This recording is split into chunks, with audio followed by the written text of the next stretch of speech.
मी आजच आता छत्रपती शिवाजी महाराजांच्या पुतळ्याला अभिवादन करून नाडे शिवतीर्थला शुभारंभ आपण डोंगरी महोत्सव कोयना दौलत डोंगरी महोत्सव 2026 आहे. त्याच्यानंतर आता बोटिंग स्पॉटचं उद्घाटन आपण या ठिकाणी केलं. आता फनफेअर म्हणजे मेला बग्गी राईड त्याचं या ठिकाणी उद्घाटन होईल. संध्याकाळी पोवाड्यांचा कार्यक्रम आहे.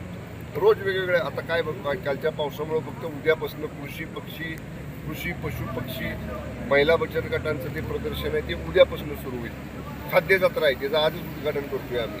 महाराष्ट्रातल्या 40 वेगवेगळ्या चवींचे खाद्यपदार्थ हे या खाद्य जत्रेमध्ये उपलब्ध असणार आहे. आज सायंकाळी महाराष्ट्रातल्या प्रसिद्ध 5 शाहिरांच्या टीमचं सादरीकरण आहे. उद्या चांगल्या दिग्गज भजनी मंडळांचं सादरीकरण आहे. परवाच्या दिवशी राज्यातल्या प्रसिद्ध ब्रास बँड पथकांचं सादरीकरण आहे.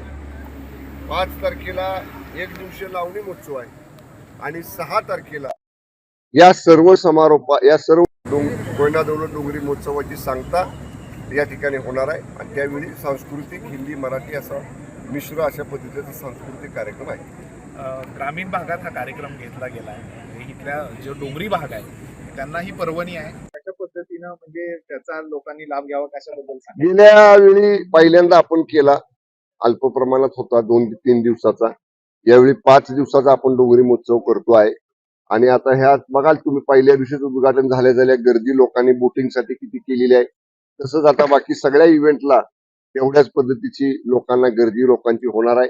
खेड्यातल्या ग्रामीण भागातल्या डोंगरामध्ये राहणाऱ्या आमच्या सामान्य माणसांना अशा गोष्टी शहरात गेल्याशिवाय बघायला मिळत नाहीत. आणि शहरात किंवा मोठ्या गावात जाण्याची संधी किंवा फारसा योग येत नाही. त्यामुळे आपल्याच मातीत आपल्याच तालुक्यात त्यांना बघायला मिळावं आणि म्हणून त्यासाठी हा दुसऱ्या वर्षीचा प्रयोग आहे. बघूया आता 5 दिवसामध्ये.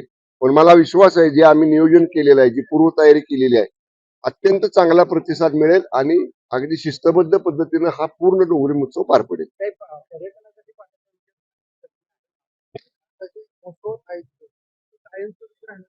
हो, 2 बोटिंग स्पॉट मंजूर आहेत, येराडला आणि पापर्ड्याला. 6 तारखेला पापर्ड्याच्या बोटिंग स्पॉटचं ऑनलाईन भूमिपूजन एकनाथजी शिंदे साहेबांच्या हस्ते होणार आहे. तिथं जागा सपाट वगैरे करण्याचं काम सुरू आहे.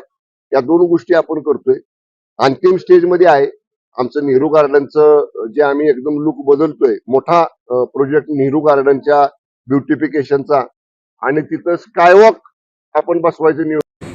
ह्या सगळ्या गोष्टी पर्यटनाच्या दृष्टीने मंजूर झालेल्या आहेत. काहींची टेंडर झालेली आहेत, काहींचं टेंडर स्टेजला आहे. त्यामुळे नक्कीच टप्प्याटप्प्याने या सगळ्या गोष्टी तालुक्यामध्ये होतील.